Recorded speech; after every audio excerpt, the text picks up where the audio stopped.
আজকে হযরত শাহ মখদুমের এই পূর্ণভূমি রাজশাহীতে অনুষ্ঠিত নির্বাচনী জনসভার সম্মানিত সভাপতি, মঞ্চে উপস্থিত ধানের শীষের প্রার্থীবৃন্দ সহ সহকর্মীবৃন্দ এবং আমার সামনে উপস্থিত হাজারো লক্ষ রাজশাহী, নাটোর, চাঁপাইনবাবগঞ্জ থেকে আগত প্রিয় ভাই ও বোনেরা, উপস্থিত মুরব্বীবর্গ, আসসালামু আলাইকুম। আসসালামু আলাইকুম। কেমন আছেন আপনারা? আজ বহু বছর পরে আপনাদের সাথে দেখা হলো, 22 বছর পরে। আপনাদের এখানে শেষ এসেছিলাম আমি 22 বছর আগে, প্রায় 2005 সালে বোধ হয়, না 2004 সালে এসেছিলাম। কয়েকবার এসেছিলাম, তখন 4 আগে কয়েকবার এসেছিলাম। রাজশাহী জেলার বিভিন্ন উপজেলায় গিয়েছিলাম, শীতের সময় গিয়েছিলাম গরিব দুস্থ মানুষকে কম্বল পৌঁছে দিতে, গরমের সময় গিয়েছিলাম দুস্থ মা বোন নারী যারা ছিলেন তাদেরকে এসে হাঁস, ছাগল এগুলো বিতরণ করার জন্য। কাজেই আপনাদের সাথে আমার একটি আত্মার সম্পর্ক রয়ে গেছে এই রাজশাহীর মানুষের সাথে। প্রিয় ভাই বোনেরা, আজ এটি নির্বাচনী জনসভা, তাই তো? এখন নির্বাচনী, দাঁড়াও ভাই, কথা শুনতে হবে। তুমি স্লোগান দিলে আমার কথা না শুনলে তুমি তো দলের কর্মী, আমি কি বললাম এটা শুনে গিয়ে এলাকার মানুষকে বলতে হবে, কাজেই কথা শুনতে হবে। এখন যেহেতু এটা নির্বাচনী জনসভা, নির্বাচনী জনসভায় কি হয়ে থাকে? নির্বাচনী জনসভায় এক দল আরেক দল সম্পর্কে বিভিন্ন কথা বলে থাকে। তবে আজকের এই নির্বাচনী সভাটা আমরা ভিন্নভাবে করতে চাই, ভিন্ন কথা বলতে চাই, ভিন্নভাবে করতে চাই, ভিন্ন কথা বলতে চাই। কি সেই কথা? আপনাদের কথা আমি বলতে চাই, জনগণের কথা আমি বলতে চাই, এলাকার মানুষের কথা আমি বলতে চাই। যেই কথাগুলো বললে, যেই বিষয়গুলো আলোচনা করলে পরে মানুষের উপকার হবে, এলাকার মানুষের উপকার হবে, জেলার মানুষের, উপজেলার মানুষের উপকার হবে। প্রিয় ভাই বোনেরা, যখনই অন্য জেলার মানুষ রাজশাহী নিয়ে কথা বলে, তখনই দুটো বিষয় তাদের চোখের সামনে ভেসে ওঠে। প্রথমে কোন জিনিসটা ভেসে ওঠে বলেন তো? কোন জিনিসটা প্রথমে? রাজশাহী বললেই কোনটা বোঝায়? পদ্মা নদী, পদ্মা নদী, পদ্মা। তো এখন কিন্তু দুঃখজনক ব্যাপার হচ্ছে, এই যে পদ্মাই বলেন, তিস্তাই বলেন, ব্রহ্মপুত্রই বলেন, যেই নদী বলেন, পানি আছে কোনো পানি নাই। পদ্মার সাথে যেই খালগুলো, সেগুলোতে কোনো পানি আছে? কোনো পানি নাই। এরপরে আসেন, রাজশাহী বললে কি বোঝায়? শিক্ষানগরী, তাই তো? শিক্ষানগরী বোঝায়। এই নগরীতে বহু শিক্ষিত, উচ্চশিক্ষিত মানুষ আছেন, কিন্তু তাদের মধ্যে বহু মানুষ আজকে কর্মসংস্থানের অভাবে ঘরে বসে আছেন। ঠিক ঠিক। এখানে আইটি পার্ক করেছে, কিন্তু কোনো কাজ হয় না। আইটি পার্কে হয় কোনো কাজ? কোনো কাজ হয় না। তো এখন এই বিষয়গুলো তো আমাদেরকে নজর দিতে হবে, তাই না? আমাদের নদীতে পানি দরকার। কেন পানি দরকার? এই রাজশাহী সহ এই বিভাগটা, এই বিভাগে এই যে বরেন্দ্র প্রকল্প, যেটা শহীদ রাষ্ট্রপতি জিয়াউর রহমান চালু করেছিলেন, এই বরেন্দ্র প্রকল্প চালু করার পরেই শহীদ রাষ্ট্রপতি জিয়াউর রহমানের সময় দেশ খাদ্যে দ্বিগুণ উৎপাদন করে, দ্বিগুণ খাদ্য উৎপাদন করে। এখন সেই বরেন্দ্র প্রকল্প প্রায় আজ বন্ধ অবস্থা, তাই তো নাকি? আচ্ছা, আমি তো ভাই বহু বছর পরে আসছি, আমি কিছু জিজ্ঞেস করলে বলতে হবে তো আমাকে, নাহলে আমি জানবো কেমন করে? আচ্ছা, এই বরেন্দ্র প্রকল্প দেশনেত্রী খালেদা জিয়ার সময়, শহীদ জিয়া যেটা রেখে গিয়েছিলেন, দেশনেত্রী খালেদা জিয়ার সময় এটিকে আরও বড় করা হয়েছিল এবং পরবর্তীতে বিশাল একটি প্রজেক্ট আকার ধারণ করেছিল। শুধু যে খাল, শুধু যে রাস্তা তা না, এটাতে বননোয়নও ছিল, বনের ব্যবস্থা ছিল, ছোট ছোট বনের ব্যবস্থাও করা হয়েছিল। কিন্তু বিগত 16 বছর আমরা দেখেছি যে এটাতে কোনো কাজ নেই। স্বায়ত্তশাসিত প্রতিষ্ঠানের মধ্যে বরেন্দ্র প্রকল্প সবচেয়ে বড় প্রকল্প ছিল, যাদের নিজস্ব বাজেট ছিল প্রায় 1000 কোটি টাকা, কিন্তু সেই বরেন্দ্র প্রকল্পকে ধামাচাপা রেখে দেওয়া হয়েছে। প্রিয় ভাই বোনেরা, আমরা এই বরেন্দ্র প্রকল্পকে চালু করতে চাই সঠিকভাবে। আবার এই এলাকার খালগুলোকে আমরা খনন করতে চাই, পদ্মা নদীকে আমরা খনন করতে চাই। আরেকটি কাজ করতে চাই, যদি আপনাদের সমর্থন থাকে, যদি আপনাদের সমর্থন থাকে, আরেকটি কাজ করতে চাই। ধানের শীষ সরকার গঠন করলে ইনশাল্লাহ আমরা পদ্মা ব্যারেজ নির্মাণের কাজে হাত দিতে চাই। পদ্মা ব্যারেজ যদি ইনশাল্লাহ আমরা তৈরি করতে পারি, এলাকার মানুষের, পুরো এই এলাকার মানুষের উপকার হবে। রাজশাহী শহর, নাটোর, চাঁপাইনবাবগঞ্জ সবাই ইনশাল্লাহ আমরা পদ্মা ব্যারাজের কাজে হাত দিব। এখন আসেন প্রিয় ভাই বোনেরা, এইগুলো হচ্ছে কতগুলো হচ্ছে পুরনো পরিকল্পনা, যেগুলোকে আমরা নতুন করে চালু করব। শহীদ জিয়া সেই খাল খনন কর্মসূচি, সাথে আমরা পদ্মা ব্যারাজের কাজে ইনশাল্লাহ হাত দেব যত দ্রুত সম্ভব। কিন্তু তার জন্য আপনাদের সহ এই পুরো অঞ্চলের, উত্তরাঞ্চলের প্রত্যেকটি মানুষকে ধানের শীষকে জয়যুক্ত করতে হবে। কারণ এই বরেন্দ্রর প্রকল্পের সুবিধা রাজশাহী থেকে শুরু করে সেই ঠাকুরগাঁ, পঞ্চগড় পর্যন্ত কৃষকরা সুবিধা পেয়ে থাকে, পায় না? সেই পর্যন্ত চলে গিয়েছে এটার প্রকল্পের সুযোগ সুবিধা। কাজেই সেটি পদ্মা ব্যারেজই হোক, প্রকল্প চালুই হোক না কেন, এটার সুবিধা সকল মানুষ পাবে। কৃষক পাবে, কিষাণ বোন পাবে, কৃষক ভাই পাবে, সাধারণ মানুষ পাবে। কারণ উৎপাদন যখন বাড়বে, স্বাভাবিকভাবে নিত্য প্রয়োজনীয় জিনিসের দাম কমবে। কিন্তু একই সাথে আমাদেরকে নজর রাখতে হবে যাতে কৃষকরা তাদের উৎপাদিত পণ্য কোল্ড স্টোরেজে ঠিকভাবে রাখতে পারে, হিমাগারে রাখতে পারে। এই যে এখানে আম বাগান, আমাদের এই যে চাপাই শহর রাজশাহীর যে আম বাগান, আমাদের এখানে আমকে সংরক্ষণ করার জন্য কোনো হিমাগার নেই। আমাদের পরিকল্পনার মধ্যে একটি আছে কিভাবে আমকে সংরক্ষণ করা যায়, আরও বেশি কিছুদিন রাখা যায়, সেটা পরীক্ষা নিরীক্ষা করে আমরা আমের জন্য হিমাগার তৈরি করতে চাই এই এলাকায়। প্রিয় ভাই বোনেরা, এবার আসেন আরেকটি কথা বলি। ওই যে বললাম, রাজশাহীর কথা বললেই একটি কথা মনে আসে, শিক্ষা নগরী। কিন্তু মানুষ শিক্ষিত আছে, উচ্চশিক্ষিত মানুষ আছে, আইটি পার্ক আছে, কিন্তু কোনো কাজ নাই। আমরা এই আইটি পার্ককে সচল করতে চাই। আইটি পার্ককে সচল করার মাধ্যমে শিক্ষিত এবং উচ্চশিক্ষিত যে মানুষগুলো আছে, বিশেষ করে যারা আইটিতে কাজ করেন, তাদের আইটি সংক্রান্ত যেই কাজগুলো তাদের দরকার, এই মুহূর্তে আইটি সংক্রান্ত কাজ বলতে আমাদের যে মোবাইল ফোন কোম্পানিগুলো আছে, যেই কয়েকটা, শুধু ওই কয়টাতেই কাজ করা যায়। এর বাইরেও বহুত কাজ আছে যারা আইটিতে, আমাদের অনেক তরুণ আছে, অনেক যুবক আছে যারা এই কাজে পারদর্শী, কিন্তু তাদের কর্মসংস্থানের উপায় নাই। আমরা সেই উপায়টি তৈরি করতে চাই, আইটি পার্কের মধ্যে সেই উপায়টিকে তৈরি করতে চাই।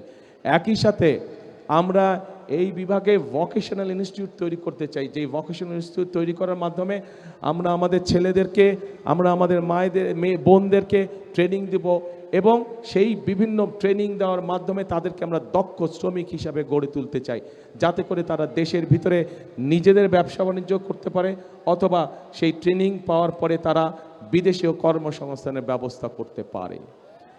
প্রিয় ভাই বোনেরা, আমার সামনে এখানে কয়েক হাজার মা বোন উপস্থিত আছেন।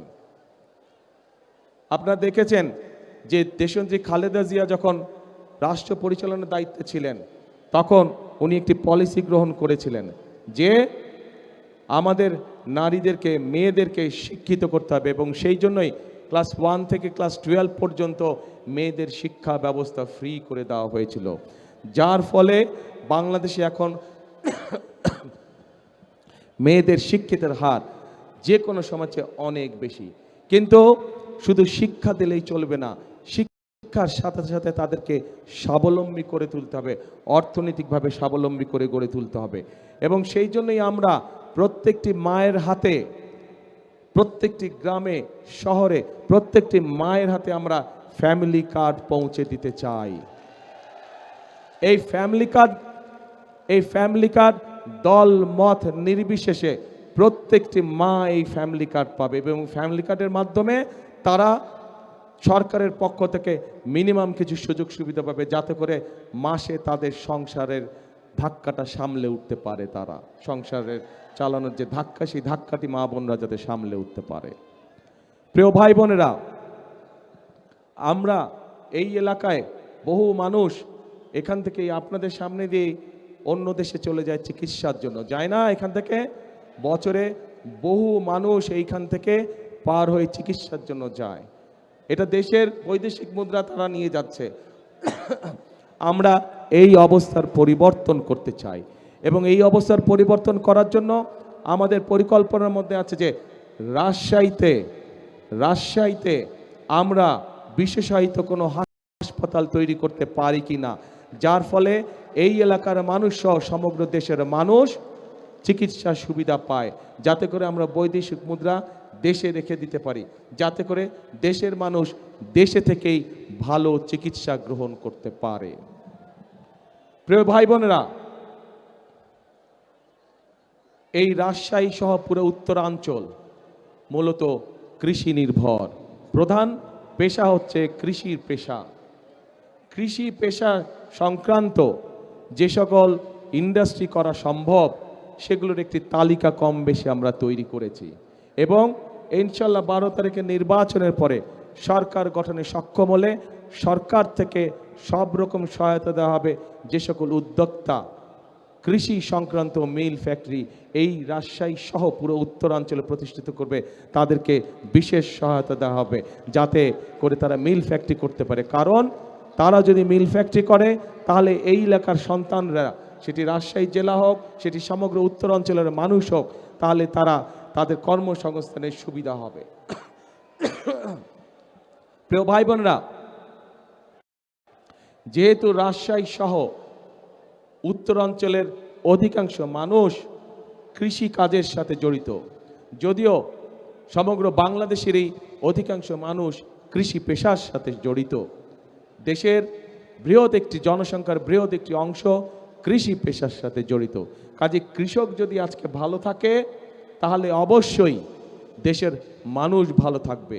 কৃষক যদি আজকে অর্থনৈতিকভাবে শক্তিশালীভাবে দাঁড়িয়ে থাকতে পারে তাহলে দেশের মানুষও সহজেই কৃষি উৎপাদিত যেগুলো পণ্য আছে সেগুলো তারা সহজেই তাদের ব্যবহারের জন্য ব্যবহার করতে পারবে সেগুলো।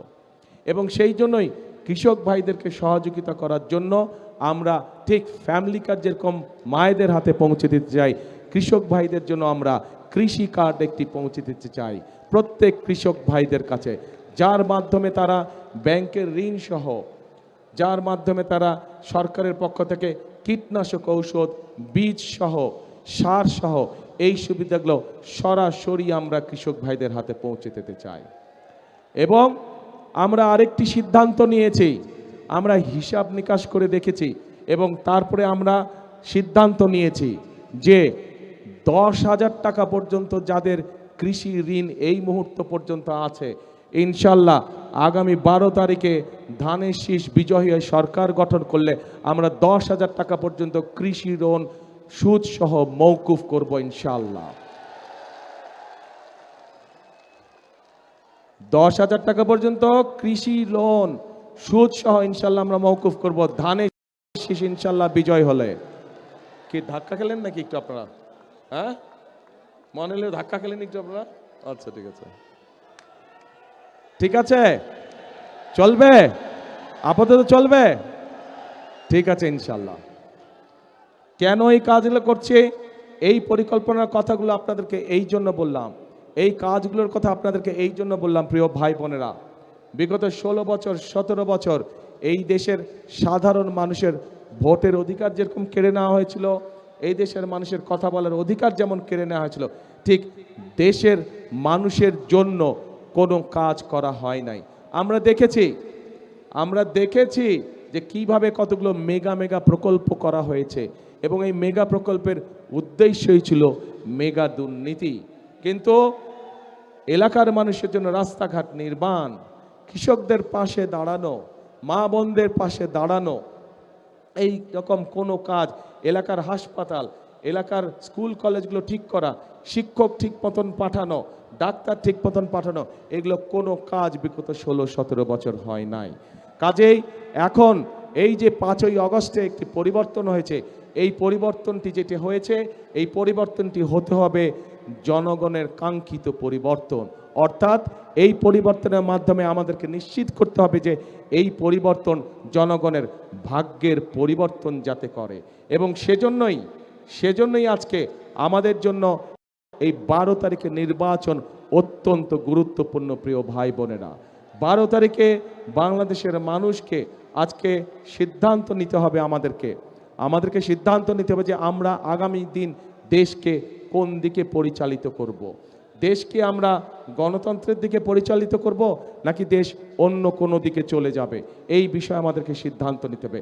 গণতন্ত্রের দিকে যদি আমরা দেশকে ধাবিত করি, গণতন্ত্রের দিকে যদি আমরা দেশকে পরিচালিত করি, তাহলে আপনাদের সামনে আমি যেই পরিকল্পনার কথাগুলো তুলে ধরলাম, আপনাদের যেই দাবিগুলো বা আপনাদের যেই চাওয়াগুলোর কথা তুলে ধরলাম, মানুষের উপকার হয় এরকম কাজের কথা যেগুলো আমি তুলে ধরলাম, সেই কাজগুলোকে বাস্তবায়ন করা সম্ভব হবে। কিন্তু আমরা যদি গণতন্ত্রকে ধরে রাখতে না পারি, তাহলে মেগা প্রজেক্ট হবে, জনগণের কোনো প্রজেক্ট হবে না। কাজে প্রিয় ভাই বোনেরা, জনগণের প্রজেক্টকে যদি বাস্তবায়ন করতে হয়, তাহলে অবশ্যই গণতন্ত্রকে বাস্তবায়ন করতে হবে, গণতন্ত্রের ভিত্তিকে মজবুত করতে হবে। কারণ গণতন্ত্রের ভিত্তি যদি মজবুত হয়, তাহলেই জনগণের কাছে জবাবদিহিতামূলক শাসন দেশে আসবে। জনগণের কাছে যারা জবাবদিহি করতে বাধ্য থাকবে, তারাই জনগণের জন্য কাজ করবে। অতীতে আমরা দেখেছি যারা ক্ষমতা দখল করে রেখেছিল, জনগণের কাছে তাদের কোনো জবাবদিহিতা ছিল না।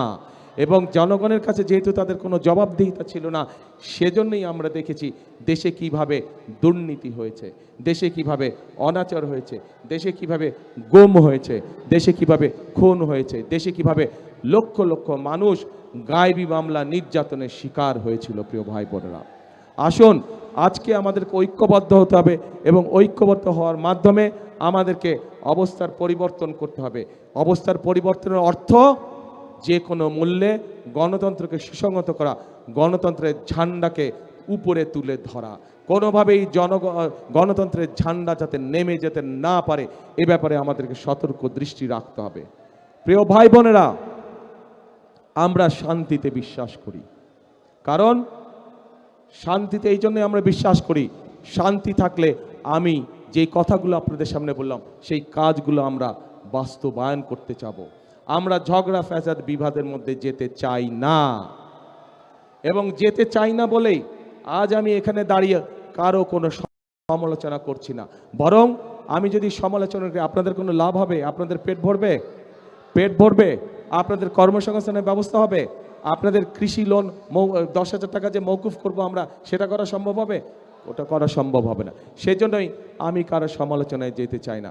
কিন্তু কোথাও যদি কোনো অনাকাঙ্ক্ষিত কোনো ঘটনা ঘটে থাকে, অন্তর্বর্তীকালীন সরকার আছে, তাদেরকে বলবো সঠিক সুষ্ঠু তদন্ত করুন, সঠিক সুষ্ঠু তদন্ত করুন। সেই তদন্তে যদি বিএনপির কোনো ভূমিকা থাকে, সঠিক তদন্ত করার জন্য আমরা সহযোগিতা করব, সাহায্য করব। কিন্তু অবশ্যই ঘটনার সঠিক তদন্ত হতে হবে, সঠিক তদন্ত অনুযায়ী দেশের আইন অনুযায়ী বিচার হতে হবে।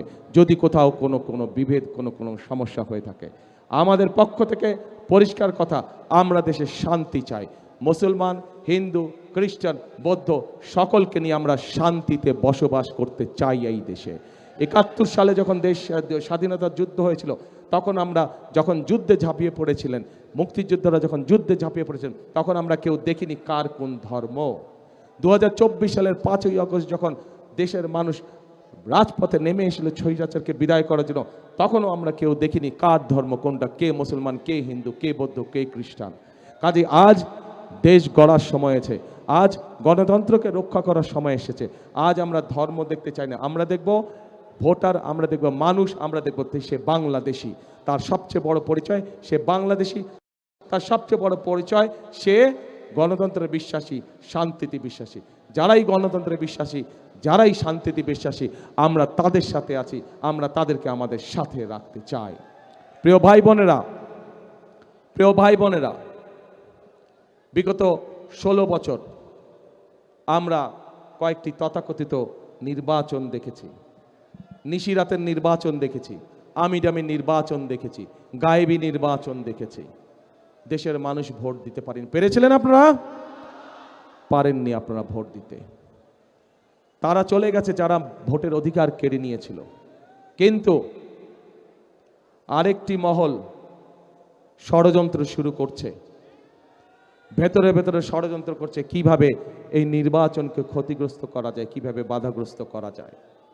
আজ এখানে হাজার লক্ষ মানুষ যারা আপনারা উপস্থিত হয়েছেন, আপনারা সহ আপনারা যত মানুষের সাথে দেখাবে প্রত্যেককে বলবেন যে আগামী 12 তারিখে নির্বাচন যাতে কেউ বানচাল করতে না পারে সেজন্য সকলকে সতর্ক থাকতে হবে, সকলকে সজাগ থাকতে হবে। প্রিয় ভাই বোনেরা, আমরা যদি জনগণ যদি 12 তারিখে সজাগ থাকে, জনগণ যদি 12 তারিখে সতর্ক থাকে, 13 তারিখ থেকে শুরু হবে জনগণের দিন ইনশাআল্লাহ। এই বাংলাদেশে 13 তারিখ থেকে হবে জনগণের দিন। জনগণের প্রত্যাশা, জনগণের আশা, জনগণের আকাঙ্ক্ষা যে সকল আছে সে সকল বিষয়ের কাজগুলো ধীরে ধীরে পর্যায়ক্রমিকভাবে শুরু হবে। বেকারদের কর্মসংস্থানের সমস্যার সমাধানের কাজ শুরু হবে, মা বোনদের ফ্যামিলি কার্ডের কাজ শুরু হবে, কৃষক ভাইদের কৃষক কার্ডের কাজ শুরু হবে, বেকারদের কর্মসংস্থানের কাজ শুরু হবে, আমাদের তিস্তা পদ্মা ব্যারাজের কাজ আমরা শুরু করব, বরেন্দ্র প্রকল্পের কাজ আমরা শুরু করব, 10,000 টাকা পর্যন্ত কৃষি লোন মৌকুফের কাজ আমরা শুরু করব। এই কাজগুলো হচ্ছে জনগণের কাজ এবং এই কাজগুলো ইনশাল্লাহ 12 তারিখে ধানের শীষ জয়যুক্ত হলে পরে ইনশাল্লাহ 13 তারিখ থেকে শুরু হবে জনগণের জয়যাত্রা। সেজন্যই প্রিয় ভাই বোনেরা, সবসময় আমি একটি কথা বলি, শহীদ জিয়া দেশ গড়েছেন, দেশনেত্রী খালেদা জিয়া দেশ গড়েছেন, এখন আমাদের সকলের পালা দেশ গড়ার। কারণ এই দেশই হচ্ছে আমাদের প্রথম এবং এই দেশই হচ্ছে আমাদের শেষ ঠিকানা। সেজন্যই আমি একটি কথা বলি, সবসময় একটি কথা বলি, কথাটি আপনারাও জানেন, আমার সাথে দয়া করে কথাটা বলবেন। করব কাজ সবার আগে বাংলাদেশ। প্রিয় ভাই বোনেরা, প্রার্থী ভাইরা আপনারা একটু দাঁড়ান তো, ক্যান্ডিডেট সাহেবরা আপনারা একটু দাঁড়ান, শুধু প্রার্থী ভাইরা একটু দাঁড়ান, সামনে সামনে আসেন। সব এই পাশে নাকি প্রার্থীরা সব এই পাশে? দাঁড়ান, দাঁড়া যান, একজনের পর একজন দাঁড়া যান, ধাক্কাধাক্কি করার দরকার নেই তো, একজনের পর একজন দাঁড়া যান, কিউতে দাঁড়া যান, একজন সিনিয়র মানুষ, আপনারা ধাক্কাধাক্কি করছেন কেন? শুধু ওই পাশে দাঁড়া যান। প্রিয় ভাই বোনেরা, এই যে আমার হাতের ডানে এবং বামে এনাদের প্রত্যেকের হাতে আমি ধানের শীষ তুলে দিয়ে গেলাম। এখন আপনাদের দায়িত্ব হচ্ছে 12 তারিখ পর্যন্ত এদেরকে দেখে রাখা, আর এদের দায়িত্ব হচ্ছে 12 তারিখে ইনশাল্লাহ ভোট দিয়ে যখন আপনারা জিতিয়ে আনবেন, 13 তারিখ থেকে এদের দায়িত্ব হচ্ছে আপনাদেরকে দেখে রাখবে, আপনাদেরকে এরা দেখে রাখবে। 13 তারিখ থেকে ইনশাল্লাহ 12 তারিখ পর্যন্ত আপনাদের দায়িত্ব হচ্ছে এদেরকে দেখে। ঠিক আছে? চলবে ইনশাল্লাহ। এরা হচ্ছে সব ধানের শীষের প্রার্থী। আচ্ছা, ধরলে কি হবে?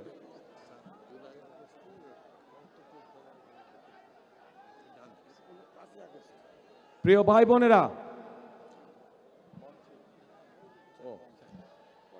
বোনেরা, আমাদের এই মঞ্চের হাতের বাম পাশে গত জুলাই আন্দোলনে যারা শহীদ হয়েছে বা আহত আছে সেই পরিবারের সদস্যরা এখানে বসে আছে।